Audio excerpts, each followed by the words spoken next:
Belum genap 2 bulan menjabat sebagai Menteri Keuangan, Purbaya Yudi Sadewa langsung melontarkan pernyataan yang membandingkan kinerja ekonomi era Presiden Susilo Bambang Yudhoyono dan Joko Widodo. Dalam sebuah acara Investor Daily Summit pada Oktober 2025, Purbaya menyebut mesin ekonomi Indonesia mengalami kepincangan selama 2 dekade terakhir. Menurut Purbaya, ekonomi era SBY lebih sehat karena digerakkan oleh sektor swasta dengan pertumbuhan ekonomi mendekati 6%. Investasi domestik dan perputaran uang yang tinggi menjadi faktor utama pendorong. Sementara itu, era Jokowi dinilai terlalu bergantung pada belanja infrastruktur pemerintah. Pertumbuhan ekonomi berada di sekitar 5% dengan perputaran uang dan kredit yang jauh lebih rendah dibanding era sebelumnya. Purbaya bahkan menyebut di zaman SBY rakyat lebih makmur karena tidak banyak membangun infrastruktur. Purbaya juga menyoroti kebijakan keuangan era Jokowi yang dianggap terlalu ketat membuat sektor perbankan berhenti bergerak. Hal ini berbeda dengan era SBY di mana kebijakan fiskal dan moneter lebih kondusif bagi pertumbuhan swasta. Menko Purbaya menambahkan, salah satu akar permasalahan ekonomi Indonesia adalah ketergantungan pada impor energi akibat tidak adanya pembangunan kilang minyak baru selama bertahun-tahun.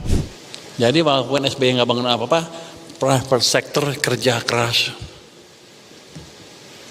Ini bisa dikontrol. Anda lihat, kenapa saya tunjukin itu? Karena itu variabel yang bisa dikontrol oleh pelaku, siapalah, regulator.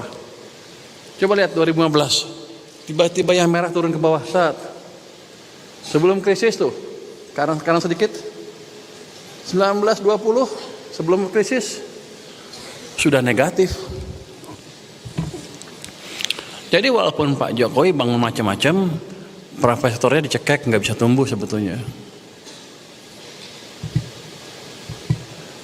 Waktu itu saya nggak tahu, karena saya di maritim. Gue pikir kerjaan gue mancing lah, ngapain lihat-lihat data itu. Kan maritim. Tapi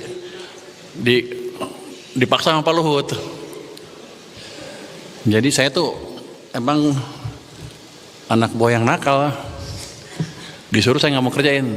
Pur, siapin banget buat presiden, kita presentasi. Ya Pak. Besoknya dia tanya, udah siap? Belum Pak. Kenapa? Datanya susah Pak.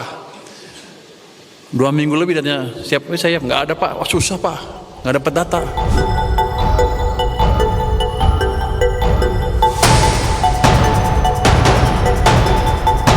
Purbaya optimis bisa memperbaiki manajemen keuangan negara dalam beberapa bulan, meskipun utang negara mencapai angka yang fantastis. Pernyataan Purbaya ini tentu saja menuai berbagai reaksi dari publik dan politisi. Meski demikian, Menko Purbaya yakin dengan strateginya untuk mendongkrak pertumbuhan ekonomi Indonesia di masa mendatang. Salah satunya dengan mendorong perbankan untuk lebih banyak menyalurkan kredit ke sektor-sektor yang digerakkan oleh bisnis.